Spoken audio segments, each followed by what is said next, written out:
Here we go, here we go, here we go, here we go. This is it. This is Top Flight Time Machine. I am Andy Hotbody Dawson. Pow, pow, pow. I'm Sam Nifty Delaney, so what? Welcome along to the Friday morning episode. And, yeah, I don't know. It's, if you listen to Six Music, Sam, it's the T-shirt day. Yeah. That they do every year, where everyone wears a T-shirt. Yeah, I haven't got my band T-shirt on, I'm afraid, but I do have a couple of band T-shirts. So, I mean, you've got one of Britain's best band T-shirt collections. Thank you very much. I look forward to seeing them on our WhatsApp calls every day. What's this you got today? That's Ivor Cutler. I don't even know who that is. He's a now deceased old Scottish fella who did strange poetry and music. I first heard him on John Peel when I was about 15 on the John Peel show. Got into him through that. And and if anyone's listening and hasn't heard Ivor Cutler before, if you've heard the Scottish songs that Bob does on Athletico Mints, there's a strong resemblance to Ivor Cutler. He's quite influenced by Ivor Cutler. I'll give it a listen. I'll give it a listen. That's fine. But I've been listening to it this morning. I wish Six Music would do a day, like a theme day, where there's no input from listeners whatsoever. Ah, you grumpy old bastard. That'd be so good. Oh, man, for fuck's sake. Mind you, talking to Bob, Lauren this morning I saw on Twitter, she's wearing her Mulligan and O'Hare T-shirt, which I thought was a lovely touch. Yeah, that's good. Yeah. As Mulligan and O'Hare as Sonic Youth. As Sonic Youth, yeah, very good. That's good. So, come on then, what's annoyed you about the Six Music listeners? It's all the fucking smugness of it. All the times they text their comments in. And they fucking... I told you one the other day, which I don't even want to like repeat, because it was to do with a serious illness that somebody had. But the smugness of it was so fucking... It is quite a smug station, yeah. Oh, I can't. I just can't. I can't take it. Yeah, it is quite a smug station. But, people... It's a little community, a little family. And people the other people who are in it, a lot of them like it, and then they send messages back and they all feel, I don't know. But yeah, I mean, I must admit, there was a time, now obviously I'm a big Six Music advocate, and but there was a time when I used to really dislike Six Music, and my wife would listen to it and I'd take the piss out of her, because for precisely that reason, I thought it was smug Guardian reader white radio. Middle class. Yeah, exactly. Very, very middle class sort of thing. And so it wound me up for that reason. And I remember when I worked at Heat, it was owned by Bauer, who it still exists, but they published magazines, but they also owned loads of commercial radio stations, including Kiss FM and all sorts of other ones. They wanted to be... And my boss there, the chief exec, was I won't say his name because he probably he's rich and powerful and might sue me. But I mean, it makes no difference now. People know I'm talking about if they know that industry. But he's a very successful, smart guy. But he was also slightly intimidating. He was like, he wasn't the traditional sort of kind of posh sort of CEO you'd imagine. Right. He wasn't like CJ from Reggie Perrin, right? Yeah. He was slightly like an iffy boxing promoter. It's something of the street about him. Yeah, exactly. Like he'd fought his way up. He'd scrapped his way from the bottom, which obviously made me respect him more. But like anyone who is involved in or in charge of commercial radio, he fucking hated the BBC. Right. But when you sat with him and I was like, well, when I first arrived, I was like, well, I rather like Auntie Beeb. They do some wonderful documentaries. Shut it, Delaney, you fucking ponce, or I will fucking open you up like a tin of beans. You don't talk about the corporation under my roof. Yeah, exactly. You're on my payroll now. I don't want to hear that fucking filth spilling from your muggy little gob anymore, right? And he talked me round to it, because when you looked at like the you know, like the unfair advantage that the BBC would have over. I mean, we've talked about it in terms of podcasting. It actually annoys us. So, you know, you can see it both ways. I like the BBC. I think it's a good thing, generally speaking. But I also think, fuck's sake, they want to wind their neck in a bit. In the old fucking podcasting game, it's absolutely ridiculous the amount of fucking investment they churn into not just making podcasts, that's fine, but fucking promoting and marketing bullshit niche podcasts that sort of like can soak up a fucking market and put scrappy entrepreneurial commercial sector people like us. Anyway, blah, blah, blah, fucking boring. But where it was around the time that Six Music was, remember they said they were going to shut it down? They said, fuck this, we're shutting it down. Wasn't there? Yeah. And at the time, I wasn't a Six Music listener. And I don't know, I think Six Music's changed over the years. We're going back now, this would have been about 2010. And my impression of Six Music was a station exclusively for middle-aged men, probably men like I am now, to be fair, because back then I would have been in my 30s, and I just thought, these cunts only want to listen to fucking Bowie and Neil Young, right? It is white music for white men, right? And it's a fucking waste of everyone's time and money, and it's fucking dull, right? I might have been completely wrong. I do think that its on-air lineup was a lot more that kind of vibe back then, if I remember rightly. It was before the mighty Lauren Laverne, like, sort of became the dominant figure within the station, and they had more, like, diverse sort of, like, music on it, I think. But I don't, like I say, I don't know. I was basically making my mind up about the station based on scant knowledge, and I got really into the idea of them shutting it down, specifically because in my office at Heat, there was one guy who was extremely smug and absolutely fucking loved Six Music and got involved in the campaign to support it very vociferously.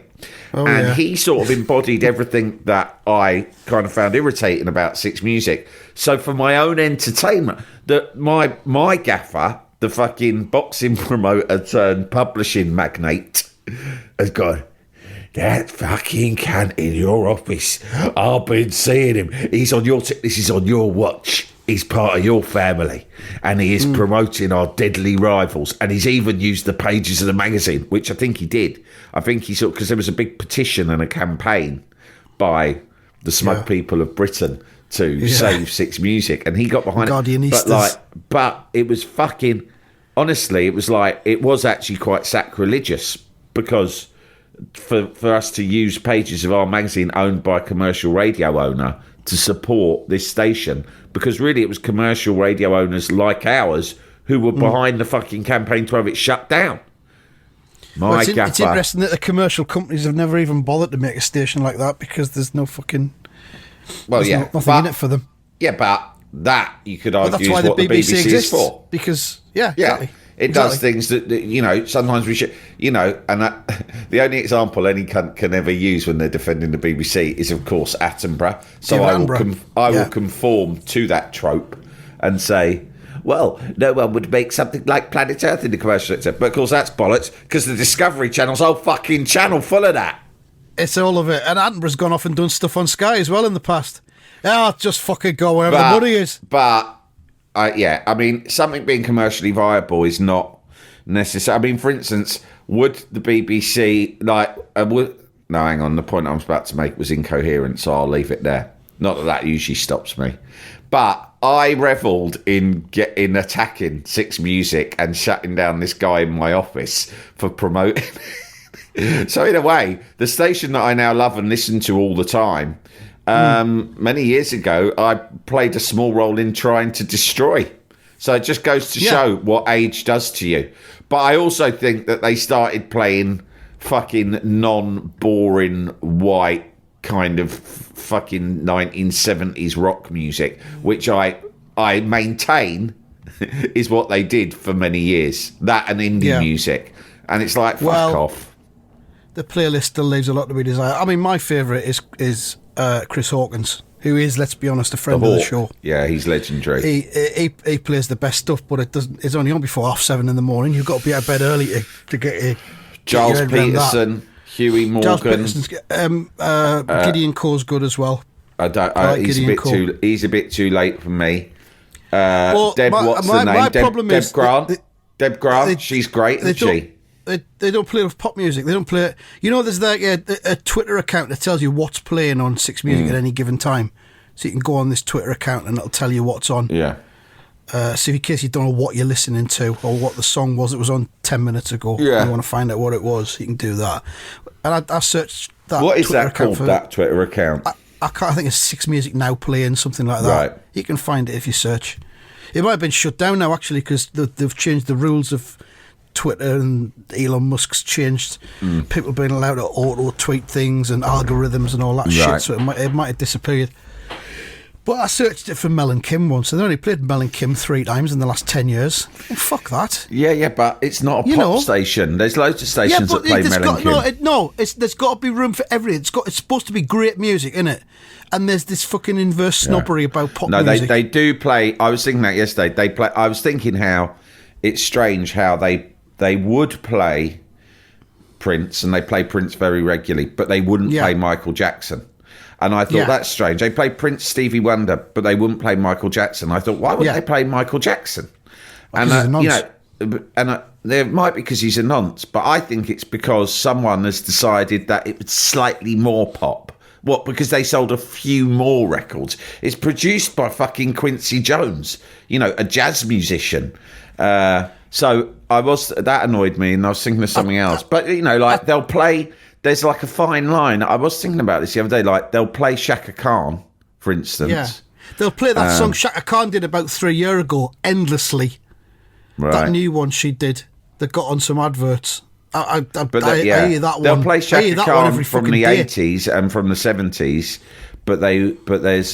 They wouldn't play Whitney Houston. Oh, I know what made me think of it was that they were going through. Someone had requests in. I think it was Craig Charles, and and it was a theme. So it was like a song about a particular theme, one of those phone-ins, and someone had asked for a Bananarama song. And he sort of chuckled and went, I don't think we'd quite get away with playing Bananarama on Six Music. Oh, really? And I thought to myself, I wonder why not? Because, there are certain pop bands from the 80s you would play, Exactly. So I don't know. Who knows how they work it out? What I tend to do is I listen to Lauren Laverne. Some cunt sitting in the corner who just decides. I listen to Chris Hawkins and Lauren Laverne in the morning. And sometimes Marianne Hobbs spend what I'm doing. But then what I'll do is I use the BBC Sounds app to curate what I listen to, perhaps in the car. Like I'll think, I forgot to listen to Giles Peterson on Saturday. I'll listen to it in the week. And I tell you what else, if you want the more poppy vibes, it's really good. You can just search cloud busting, because Lauren Laverne every morning does cloud busting, which is just fucking bangers, which are usually more pop. That's the bit that annoys me the most. You annoy that? Is that because that's the listeners request it? It's because it's a really, really archetypal white middle class playlist. I think that's where you'll hear that. That's where you'll hear that Shaka Khan song. Yeah. You'll hear like some token black music. You'll hear some like token black music that white people really like. And there's fucking let's have Isaac Hayes. And now you're getting really demanding. You're like, I don't just want black music. I want black music that only black people like. No, that's very demanding. Well, maybe I'm a demanding man. Yeah, you are. Maybe my standards are a bit higher. Yeah. But the Mel and Kim thing, I know now and again they'll have one of their theme days where it's guilty pleasures, and that's where they'll probably play Mel and Kim. Fuck off, put Mel and Kim on any time. Respectable's brilliant. Yeah, it is. Play it whenever. That gets me on to the comeback of Girls Aloud, which I'm really excited about because I've seen them live a couple of times in the past before. It was my daughter's first gig when she was 4. It might have been a little bit more about me than it was about her, but we went. That's the main thing. And we went again a few years later when she was 8, and we're going to be going again to the comeback tour next year. And this is just a little bit of public service information. There's a book that came out last year called Reach for the Stars by a guy called Michael Cragg. And it's subtitled Fame, Fallout and Pop's Final Party. It's one of those things where it's mainly just first-hand accounts by the people who were involved in it. And it's it starts off with Spice Girls, and there's Girls Aloud, Steps, S Club 7, Sugar Babes, Atomic Kitten, and it's all the people who are in the groups and who produce them and manage them talking about the whole thing. And it's really, really good. It's got really interesting insight into how the music industry works and how these groups just get completely fucked over by the industry and by record labels and all this kind of thing. It's a brilliant book, but if you've got Kindle, it's only $1.99 today on the Kindle for a Black Friday thing or whatever, and it's well worth a read. So that's my public service pop announcement for today. Very good. I had something I wanted to recommend. Oh, I can't fucking remember. It'll come back. I drove back quite late from Brighton last night. Like we sometimes do when we're on tour from various places. Your best ever was when you went from Bristol to Sunderland almost on a whim. Yeah, I just went, fuck this, I need to get home. That was one of your most impressive moments. It was quite late in the day. You went, I'm fucking driving back tonight. I think that was the longest drive. Yeah, 4 hours. So it wasn't that bad, but it messed with my usual 10 o'clock bedtime. I think I didn't get in till 11:30, so I'm feeling a bit confused now. You're a bit sluggish. Have you not had a triple espresso? I've had my coffee. I think I've had 2 cups of tea and a coffee so far. Right. And I've got my fucking son's phone busted, mate. And this is it's a really old phone, iPhone. And it's busted a few times, and I take it to the, iSmash. Have you got an iSmash near you? And you go, and they you can get it fixed, but it gets to the point where it's like a fucking joke, and they run out of parts because it's such an old iPhone. They're like, you must be joking, mate. There's no parts left for that anymore.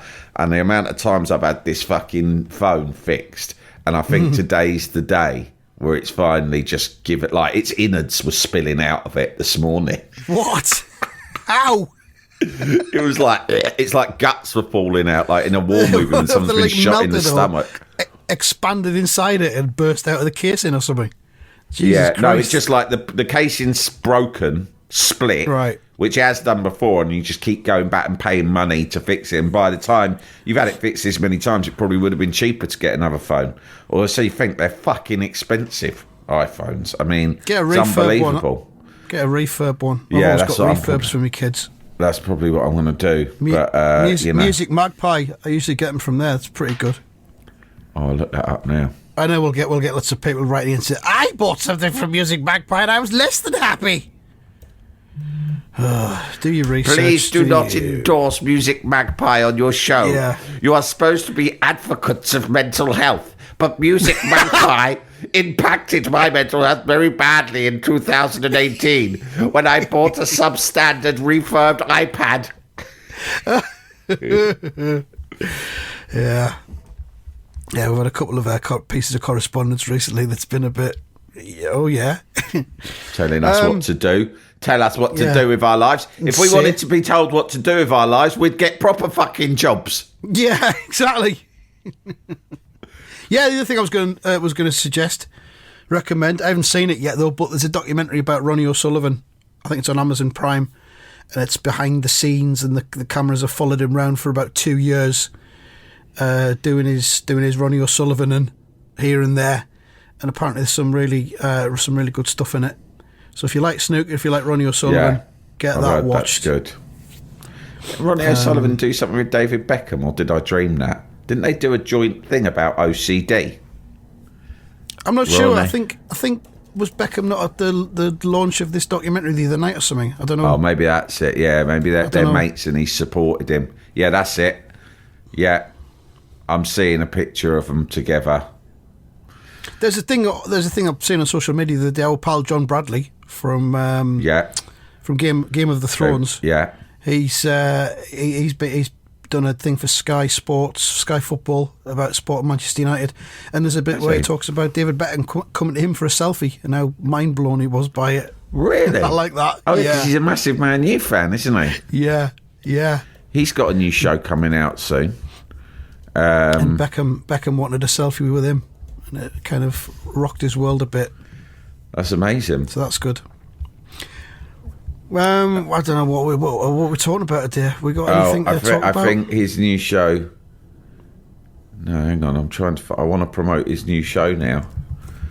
North Shore. Must be North Shore. Paramount Plus. Get it watched. John Bradley, a great actor and a great man. He is, truly is. I think if you ever die, Sam, I'll probably ask him to take over. Yeah, that'd be perfect. Or vice versa. You feel free to ask him if I die. No, I've got a separate list. He is on it. Oh, you've got someone lined up, have you? All right. Well, I was hoping for it to be... Who was the guy who used to go... Who? Bernie Clifton. Is he alive? Yeah, he's just started doing his autobiography, or it's coming out now. He's 87. Yeah, so... He's just written it. So I've got... I think Clifton would probably be my first go-to. But, I mean, I know that's an obvious choice, but... It's an obvious choice, but I think sometimes it's good to go for the obvious choice, isn't it? Yeah, Bernie Clifton. I'd probably go for maybe John Bradley or Ringo Starr or Niall Quinn. Yeah. One of those. Quinny would be... Well, Quinny's got that humanity. Do you know what I mean? He's got that humanity, which I think goes down well amongst podcast listeners. Jalapeño. Here's a brief but annoying message to let you know that you wouldn't be hearing this brief but annoying message if you were a subscriber to our Iron Filing Society Patreon offering. For the price of a pint and a St Clement's each month, you can get up to 4 episodes a week, 9 months before the rest of the world gets them. Early access to regular episodes, lots of other marvellous benefits, and there's absolutely no adverts or brief but annoying messages like this that will get right on your tits. Find out more and subscribe now at tftimemachine.com/ironfilings. Jalapeño. Jalapeño. You could rotate it like they did on Have I Got News For You. Oh, fucking hell, don't do that. Then you've got to, like, book people and when Angus Deaton admin got done for doing gear in a hotel room with Prosers all the time.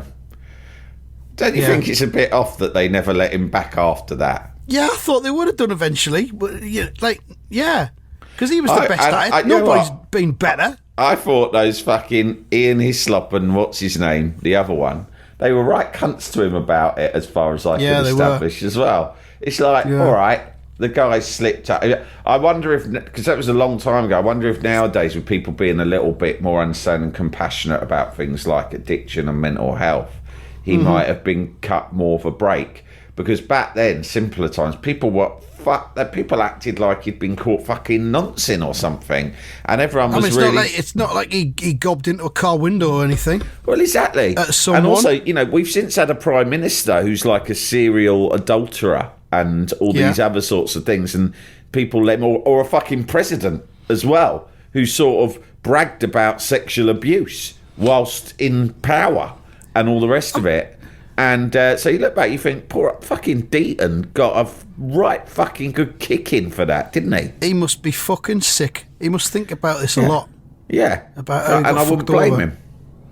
I wouldn't blame him. If you believe what you hear at the COVID inquiry this week, we've got a Prime Minister he was involved in it, Deaton. Whose decisions actively led to the deaths of thousands of extra people that needn't have died. Yeah. That's not great, is it? And that'll just all fucking rumble on, and people will end up saying, well, Boris is Boris. And he probably will present Have I Got News For You again before Angus Deaton does. Him and Farage. Don't be surprised to see them come back in fucking partnership with a new party that would probably fucking get elected.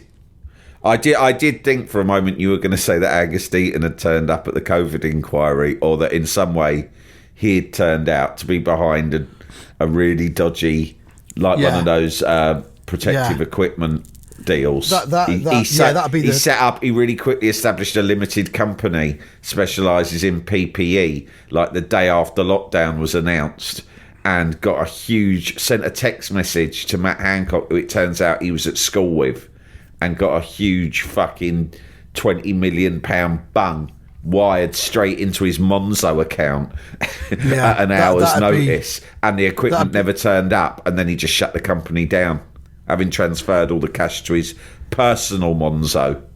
Yeah, completely untraceable. That would have been the final straw for Deaton for me if he'd done that. We've been forgiven for Deaton, but if Deaton turns out, and there's no suggestion as yet, there's certainly no evidence as yet to support anything that I've just said. But what I am saying is, we've been on this podcast. We've consistently been quite sympathetic and supportive of Angus Deaton's travails. But if it does turn out that he was involved in taking public money during COVID, right, through duplicitous means or exploiting his own personal relationships with anyone in government, then I think I can speak on behalf of both. We will draw the line, won't we? We will. We will no longer... We'll make an official statement on the matter. We will no longer be in a position to endorse Deaton's return as regular host on Have I Got News For You? Yeah. And that will be a sad moment, but an inevitable moment. You know, you've got to, like you say, you've got to draw a line, haven't you? Getting back to Black Friday, somewhere. I saw a thing, Which magazine, which of course is the Bible for the active consumer, the agile consumer, which I think we informed consumer. Informed consumer, which have said that only 2% of products in Black Friday sales were cheaper than at any other time during the year. So just think on, if you're going to splurge a load of money on Black Friday stuff, you're possibly not getting a bargain. Yeah, speaking of which, we're doing a Black Friday deal on IFS membership. Why are for you the winking? top level IFS Turbo for this weekend only. If you upgrade, you get access to all of the archive and all our exclusive material for just £10 a month. That's plus VAT. So cash in now. Like, honestly, this is a once in a lifetime deal. Yeah. It's an incredible bargain. It probably will never come back. £10. You'll have fucking content coming out of your ears and your arse. So jump onto Patreon now and subscribe. Guarantee that it will not be any lower than that next week. Correct. Or the week after or 6 weeks ago. What you will not get a better price for IFS Turbo. And I think we're also doing deals on IFS Basic as well, which is a very reasonable £3. Just £3, yeah. So if times are tight, that's our Black Friday deal, £3. And it means that you can listen without ads. Might get rid of that one, actually. It doesn't say like it's very good value for anybody. Okay. Well, that's just a little kind of, if you want to support us and ultimately chip away at the brands that advertise when we have to do the vulgar business of putting out episodes via a commercial network who carry adverts that we have no say over. And we don't want to have people selling their wares, do we? Not really. No. In an ideal world. No, I don't know what to think. What were we going? Oh, you're going to do some predictions, right? Let's do some predictions, Sam. Are you ready? All right. Yeah, I'm ready. Fucking focus, because we're so far behind that robot fuck. I am trying my best with the predictions. I just don't know. I don't know. I'm not very good at predicting what will happen in football games. But I have put thought to it. I don't just conjure the scores. Right. Maybe I don't study the form enough. But anyway, let's go. All right, here we go. Nottingham Forest versus Brighton. Jesus Christ. That's a fucking hard one to call. I'm nervous now. Yeah. I'm going to say 2-1 to Forest. I'm going to say... I'm going to say 1-1. I did actual thinking there. You might have heard that. Then we've got Sheffield United versus Bournemouth. Now this just feels like a 1-0. Really difficult one. I don't want this to be a 1-0 to Sheffield United, because then that'll be 3 points of results. Yeah. But you just got to predict what you think, haven't you? Yeah. And I think that will be... Sheffield United seem to have they won a match, didn't they, last time? And I think they might win this as well, because Bournemouth are a bit... No, you know what? I'm going to go 1-1 for that as well. I'm going to say 2-1 for this one. To Sheffield United? All right. Burnley versus West Ham. Another reasonably tricky one. But I'm going to say Burnley 1, West Ham 2. I thought you might. Have you predicted anything other than a West Ham win every week this season? No, I think I have predicted a draw. Yeah. I think you'll win this one 2-0. Plymouth versus Sunderland. the longest of journeys. Oh my The God! longest journey imaginable. Would you in ever league consider football, going probably. to that fixture just for fun? I mean, obviously it wouldn't be fun. Just so you can say I've done the longest journey in football. I can't imagine why. I set off at 3:15 in the morning. Yeah, to get that's to the sort of Plymouth thing that on time. talking to BBC Radio being stupid. That's the sort of thing that 5 Live would do a fucking half-hour package on, and then keep going back to it throughout the morning, especially on the worst day for sports coverage, FA Cup third round day. Right. The BBC think everything is interesting on FA Cup third round. And I have a guy, and he's going, and we're going to go to him now. Steve, you're down in where are you currently? Well, I'm on a coach, and we're currently on the M1 heading south. And we've been. And what time did you get up, Steve? Well, get this. You're not going to believe this. 2 a.m. 2 a.m. I was up, and we met these lads. It was bacon sandwiches, cups of tea. We were on the coach, and we got going out of Sunderland at 3 p.m. and at 3 a.m. And it's been, the atmosphere is great. People are starting to wake up. And how long do you predict till you get there? We predict, according to my sat nav, notwithstanding traffic, we've still got another 4 hours on the road. Well, that's just fantastic, and it really is what FA Cup third round day is all about, and that's why we love this competition. No, it is not. It is not why we love competition. It's fucking boring. You can't just say football fans are going to a place and think that that's inherently interesting, BBC 5 Live. It's fucking not. weird. Oh, yeah, it's fucking weird. It's like, we're going to a place that's quite a small place that doesn't often get talked about on the radio. Isn't that amazing? No, it's actually quite fucking patronising. Guess where we're going? No, it's not London, and it's not Manchester either. It's Plymouth. Can you believe it? And Little that's old what Plymouth. makes your licence fee so worth it. That's fucking boring. Plymouth is... I don't want to hear about Plymouth. Who cares? We're going back over to Steve now for an update. Steve, how's it going? Oh, we've just left the services on the M1. Some of the guys here have just had a knife fight with some Leeds fans. And we can talk to Bob now. Bob's bleeding quite badly from the abdomen. Bob, talk us through that. Yeah, well, they started singing at us, didn't they? And they started singing at us outside of WH Smith's. And I'd just gone in. I'd gone in to buy some Wrigley's Extra, and they got really fucking leery, and things escalated quick, and someone put... It wasn't actually... Was it a knife, Steve, that he's having? No, it was a screwdriver. Oh, a screwdriver, quite blunt.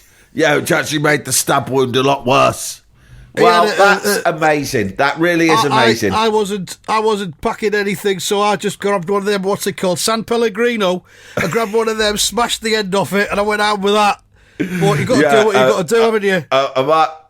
Mate Gary, he got he went to, you know, the sort of shop, I don't know what it's called, but you know they have that stand in the services that just sells mobile phone chargers and cases and that. Yeah, that he got a mobile phone charger for a Samsung Galaxy, and he tried to pull it out of the packaging because he figured he could hit someone in the face with a 3-pin plug. And it'd do a lot of damage, like, but he couldn't get out of the packaging because, you know, that plastic packaging, you need a pair of scissors, man. And he was like, well, if I had a pair of scissors, I wouldn't need the charger, would I? So he ended up hitting someone. It says frustration-free packaging on the fucking box. Well, I'm really frustrated now. now. Frustration, because that was frustrating to him, I can tell you. But as it happened, the edges of the plastic packaging are that sharp that he did manage to actually slash someone across the face with it without actually opening the plug, you see. And then what we did was, we got one of them, we pinned him down, we forced him to eat a Toblerone that we'd taken from the Smiths, but a large jumbo one, and it lacerated the innards of his mouth. We had two. One of them we were feeding in his mouth, the other one we were stuffing up his arse. Brilliant. Yeah. Well, that's just wonderful. That's the magic of the FA Cup for you. Things are really picking up here. And we got to go now. But back to you boys in the studio. Look, well, we'll be going back to Steve throughout the morning, as we already have been. He's on his way from Sunderland to Plymouth. It sounds like a very lively journey. And it's just terrific fun. And it really sums up It's some sort of FA Cup third round, doesn't it, Pat Nevin? Yeah. And do you have Pat Nevin's in the studio with me? Do you have great fond memories of FA Cup third round? Yeah, I remember there was a time when Chelsea had to go all the way to a place called Charlton in South London. It must have been about 1983, and David Speedy was on the coach, and he was showing his ass out the back of the window, you know. I remember our bus driving past Big Ben on the way there. It was absolutely amazing, and I remember thinking then, this really is the spirit of the Cup, of the FA Cup. Not just the Cup, the FA Cup third round. So, say that. Say it, Pat Nevin. FA Cup third round. Now, even though we're not on camera, pretend to be wiping a tear of laughter away from the corner of your eye. Because the banter is so superb. Anyway, Plymouth Sunderland, 3-0 Sunderland, I reckon. What do you think? I'll say 0-1 Sunderland. Fucking hell, a long way to go for a 0-1. All right, and then Newcastle United on the cathedral on the hill versus Chelsea. Tsunami! Newcastle versus Chelsea. This will be quite a good game. I reckon it's going to be 3-3. Whoa! I'll go 2-2. I don't know what that's based on. Did you see the thing with the Premier League clubs had a vote this week about whether What or was not it? Yeah, I saw they were all in a hotel together. What was it about? Whether they could do loans from other clubs that are owned by the same people. Oh my God! And what did they vote? Basically, well, they voted. There's 7 clubs now that have got kind of affiliations with other clubs abroad, and they voted. 7 of them voted against being banned from doing loans. So basically, it didn't pass. So now Newcastle can start borrowing players from all of the Saudi clubs. All them players that have gone out to Saudi Arabia, they can start borrowing them if they want to. There are other clubs. Burnley's one of them, I think. So you're basically, you become a global sporting conglomerate. Yeah. And players can just, and you'll start being owned by a franchise, and they go, it'll become like, well, this weekend, although like New York Red Bull are in a important game against LA Galaxy, they've decided, the Red Bull franchise have decided to loan for 1 week their star man, like whoever it fucking is, to go and play for Salzburg because they're in a top of the table clash. But I mean, basically, it means that the Saudi clubs that have bought up loads of players, they can then start loaning them back to, let's say, Newcastle United now. Like, there's supposed to be a deal. I mean, they could get Ruben Neves, they could get Cristiano Ronaldo, and it just gets around financial fair play. It's just player laundering. But the thing is... And quite timely after what has happened to Everton. They're fucking getting their ducks in a line, aren't they, the cunts? But the point I was going to make about it is that the fact that this has happened and this proposition hasn't passed because there's 7 clubs. There needs to be a majority of 14 clubs vote for any resolution to pass. And the Premier League's just been asleep on the job. And this has come to pass that all these clubs have now got affiliations with other clubs. Yeah. And it's just massive dereliction of duty by the Premier League. Yeah. Because they've now allowed this to become a thing that can happen, and there's no going back from it now. Do you know what I mean? It's just another example of the Premier League just fucking sleeping on the job. Yeah, yeah. But with that, anyway, with Everton, I feel bad for Everton. It's fucking sickening what's happening. But one thing, all right, they got done. I think they were banged to rights. 10 points is way too harsh. Way too harsh. I hope they appeal and get that reduced because, let's be honest, it's a fucking bit of accountancy. Like, don't take 10 points off of them for some iffy accountancy, fuck's sake. But irrespective of that, the thing that annoyed me most, obviously because it triggers my deep distaste, let's say, for Sheffield United and my traumatic memories around the Tevez incident, is I've read, I don't know if it's true, that Leeds and Leicester and Burnley and other relegated clubs from the last 2 or 3 seasons are thinking of suing Everton. Yeah, they are. Yeah. Fucking cunts. Yeah. Yeah, don't fuck that. You got relegated, and you got relegated because you weren't fucking good enough. Don't blame the fact that fucking Everton had Richarlison on their team. Richarlison was shit anyway. Everton was shit fucking awful as well. It's Yeah. a pathetic look. Fucking grow up. You got fucking relegated.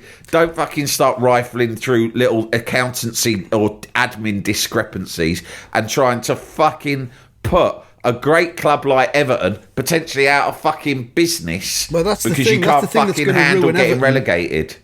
Yeah, that's the thing that'll ruin Everton more than the 10-point deduction, because at the end of the day, they're doing they all all right this sue them- season.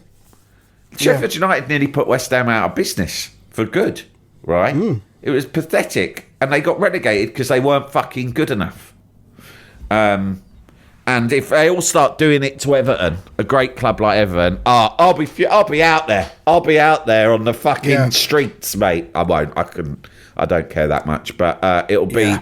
It's out of order. Don't sue other fucking clubs. All right, that's the episode. Nice bit of football content at the end there for everyone. Yeah, apologies. Into the weekend. So, thank you very much for listening. We'll be back after the weekend. Or if you're an IFS Turbo listener, we'll be back later today with the latest instalment of Racy's Rocket. Why not upgrade your subscription to Turbo and indulge yourself in all 12 episodes, I think it is, we've done so far.